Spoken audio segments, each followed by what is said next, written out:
Sobat Family, salam sejahtera, penuh damai dalam kasih Kristus Yesus.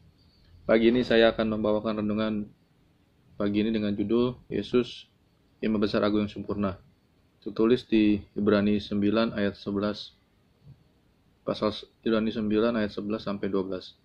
Tapi Kristus telah datang sebagai imam besar untuk hal-hal yang baik yang akan datang.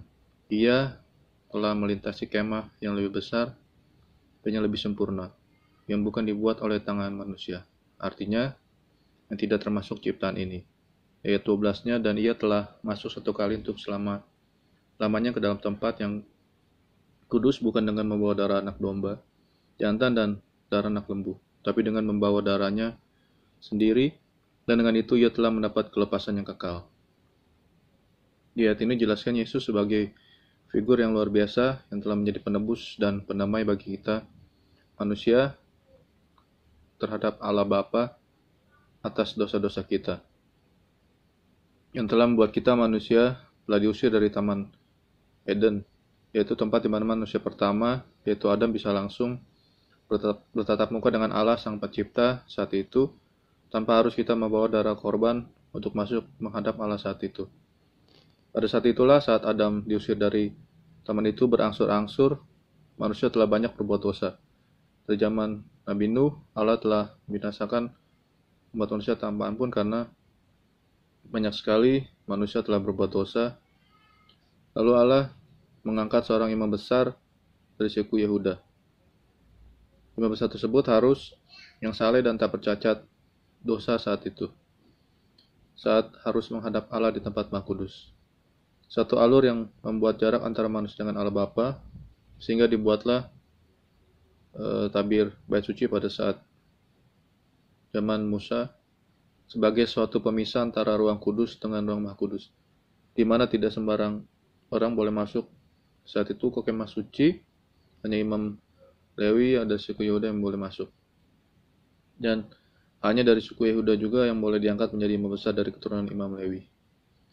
Hal inilah yang membuat Allah Bapa berbelas kasihan hanya kepada manusia yang adalah ciptaan sempurna yang seturut dengan gambar Allah yang dihembuskan dengan nafas ilahi Allah, dengan mengirim anaknya yang tunggal, yaitu Yesus Kristus, ke dunia, menjadi imam besar yang telah mengorbankan darahnya suci, tak bercacat dan mahal, yang telah membuat pembatas tabir bait suci terbelah saat itu, pada saat Tuhan Yesus disalibkan, dan telah menebus dosa-dosa manusia.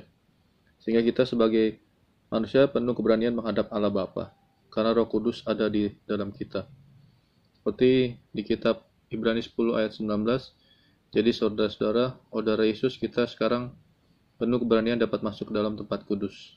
Dalam Ibrani 7 ayat 26 sampai 2 juga dijelaskan, sebab imam besar yang demikianlah yang kita perlukan, yaitu yang saleh, tanpa salah, tanpa noda, yang terpisah dari orang berdosa dan lebih tinggi daripada tingkat sorga.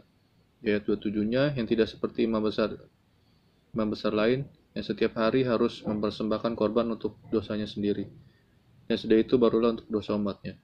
Sebab hal itu telah dilakukannya satu kali untuk selama-lamanya, ketika ia mempersembahkan dirinya sebagai korban.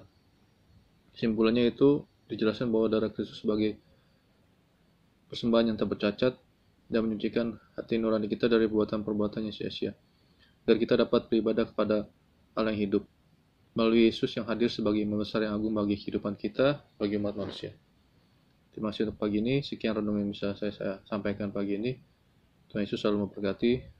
Dalam nama Yesus, mari kita berdoa. Tuhan, terima kasih Kau telah menjadi imam besar yang luar biasa, Tuhan, yang telah persembahkan darah-Mu yang mahal bagi kehidupan kami, bagi dosa-dosa kami, Tuhan, sehingga kami tidak perlu repot-repot lagi harus bawa darah korban, Tuhan, bawa jantan maupun anak lembu. Semua dapat tamu, Tuhan. Terima kasih untuk satu pengorbanan yang luar biasa, Tuhan. Engkau yang telah, Tuhan, menjadi imam besar yang luar biasa bagi kehidupan kami, bukan hanya kehidupan kami, tapi bagi setiap aspek kehidupan kami, Tuhan. Kami boleh, Tuhan, lebih lagi, Tuhan, jadikan Kau imam besar dalam kehidupan kami. Terima kasih Bapak buat kesempatan pagi ini. Kami sudah berdoa dan selalu syukur. Hal Yesus membaik, haleluya. Amin.